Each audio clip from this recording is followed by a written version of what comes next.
मंडालेच्या तुरुंगातून आल्यानंतर त्यांनी इथल्या चळवळी ज्या आहेत त्या पुन्हा सक्रिय केलेल्या होत्या, कारण की भारत जो आहे तो पूर्णपणे शांत वाटत होता। मग टिळक आल्यानंतर पुन्हा या चळवळींना काय आला होता, वेग आला होता। आता होम रूल चळवळ जर आपण बघितलं तर 1916 साली ही चळवळ जी आहे ती सुरू करण्यात आलेली होती। कधी? 1916 साली। मग आता होम रूल चळवळी जर आपण बघितलं तर कोणत्या देशाच्या धर्तीवर ही चळवळ सुरू करण्यात आलेली होती, असे सुद्धा प्रश्न जे आहेत ते आपल्याला परीक्षेमध्ये विचारले गेले आहेत। त्यासाठी लक्षात ठेवा, आयर्लंड या देशाच्या धर्तीवर भारतामध्ये सुद्धा काय करण्यात आलं होतं, होम रूल चळवळ सुरू करण्यात आलेली होती।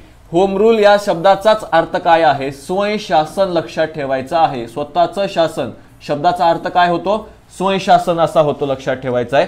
मग या देशाच्या धर्तीवर भारतामध्ये सुद्धा काय झालेली आहे, या होम रूल चळवळीला सुरुवात झाली। कधी? 1916 साली। त्या तत्पूर्वी 1916 साली जर आपण बघितलं, 1916 साली मग ही चळवळ जी आहे ती त्या ठिकाणी सुरू करण्यात आलेली होती। मग आता ही चळवळ जी आहे ती दोघांनी एकत्रित सुरू केलेली आहे का? तुम्हाला इथं दिसतील लोकमान्य टिळक आणि ॲनी बेझंट।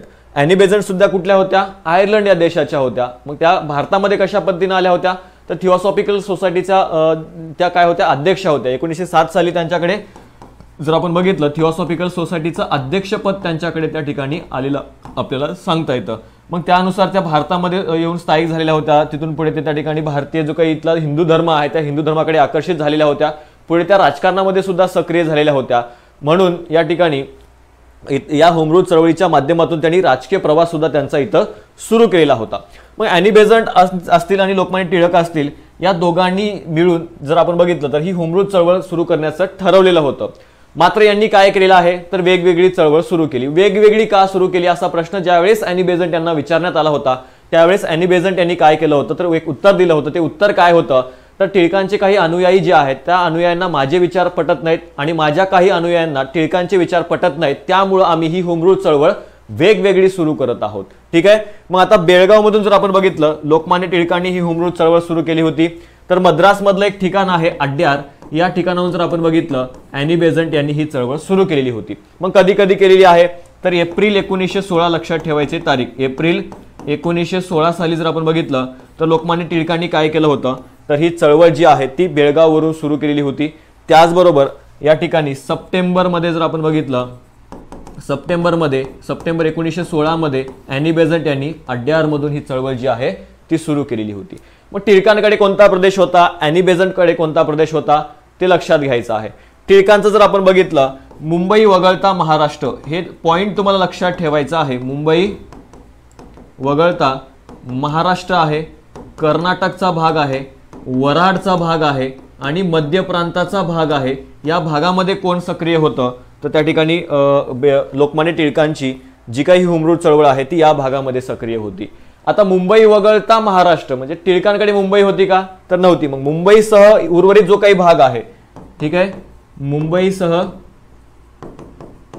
जो काही उर्वरित भाग आहे तो उर्वरित भाग कोणाकडे होता, तर ॲनी बेझंट यांनी त्या भागामध्ये काय केलं होतं, तर ही होम रूल चळवळ सुरू केलेली होती। यस, कोण्या भागामध्ये, मुंबईसह उर्वरित जो काही भाग होता त्या भागामध्ये ॲनी बेझंट यांनी काय केलं होतं, ही चळवळ जी आहे ती सुरू केलेली होती। मग आता या मुंबई शाखेचे अध्यक्ष कोण होते, अशा स्वरूपाचा एक प्रश्न मागे आपल्याला विचारण्यात आलेला होता। तर होम रूल चळवळीच्या मुंबई शाखेचे अध्यक्ष कोण होते, मोहम्मद जिन्ना होते। ठीक आहे, मोहम्मद जिन्ना जर आपण बघितलं तर हे जिन्ना काय होते, तर या मुंबई शाखेचे, होम रूल चळवळीच्या मुंबई शाखेचे ते अध्यक्ष राहिलेले आहेत, हे लक्षात घ्यायचं आहे। ठीक आहे, तर अशा पद्धतीनं ही जी काही होम रूल चळवळ आहे ती देशभरामध्ये सुरू झालेली होती। पुढच्या काळामध्ये या होम रूल चळवळीला लोकांचा प्रचंड प्रतिसाद मिळत होता, त्यामुळे सरकारने ही चळवळ दडपून टाकायला सुरुवात केली होती। टिळकांवर सुद्धा आरोप करून त्यांना अटक करण्याचे प्रयत्न झाले होते। ॲनी बेझंट यांना सुद्धा अटक झालेली होती, त्यामुळे इतर जे काही काँग्रेसमधले महत्त्वाचे नेते होते त्यांनी सुद्धा पुढच्या काळामध्ये या होम रूल चळवळीमध्ये सक्रिय सहभाग घेतलेला होता। ॲनी बेझंट यांनी काय केलं होतं, या होम रूल चळवळीचा प्रचार आणि प्रसारासाठी 2 वर्तमानपत्रांची सुद्धा मदत घेतली होती। त्या 2 वर्तमानपत्राचं नाव जे आहे ते आपल्याला बऱ्याचदा परीक्षेमध्ये विचारलेलं आहे की ॲनी बेझंट यांची कोणती वर्तमानपत्रे होती, ते लक्षात ठेवायचं आहे। कॉमनवेल नावाचं त्यांचं एक वर्तमानपत्र होतं, कोणतं, कॉमनवेल आणि न्यू इंडिया, या 2 वर्तमानपत्राच्या माध्यमातून त्यांनी काय केलं होतं, तर या होम रूल चळवळीचा प्रसार आणि प्रचार करण्याचं काम सुद्धा ॲनी बेझंट यांनी केलेलं आपल्याला सांगता येतं। मग ज्या वेळेस त्यांनी ही होम रूल चळवळीची घोषणा केलेली होती टिळकांनी होम रूल चळवळ सुरू करण्याची, कुठून, बेळगाववरून, मग बेळगावरूनच त्यांनी एक प्रसिद्ध घोषणा दिली होती, ती घोषणा नेमकी काय होती ती तुम्हाला कमेंटमध्ये सांगायचं आहे, ठीक आहे. बेळगाववरून लोकमान्य टिळकांनी काय केली होती, एक प्रसिद्ध घोषणा आहे बघा, सर्वांना तुम्हाला माहिती आहे, फक्त तुम्हाला काय करायचं ती कमेंटमध्ये सांगायची आहे.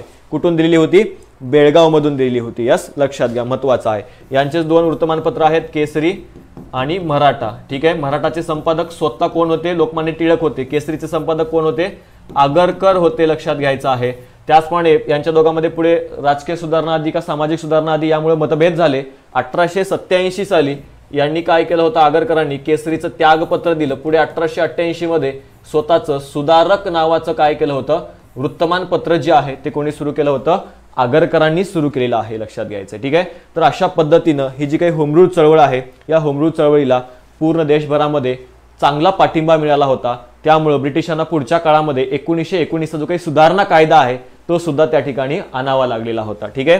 टिळक जहालमध्ये विचारसरणीचे होते, त्यांचं कार्य सुद्धा तितकंच त्या ठिकाणी प्रखरतेने त्या ठिकाणी ते करायचे किंवा मोठ्या जिद्दीने त्या ठिकाणी करायचे, ब्रिटिशांना ते झुकवायचे, ठीक आहे. तर लक्षात घ्यायचं, होम रूल चळवळ 1916 कोण्या देशाच्या धर्तीवर, आयर्लंड या देशाच्या धर्तीवर त्या ठिकाणी सुरू करण्यात आलेली होती.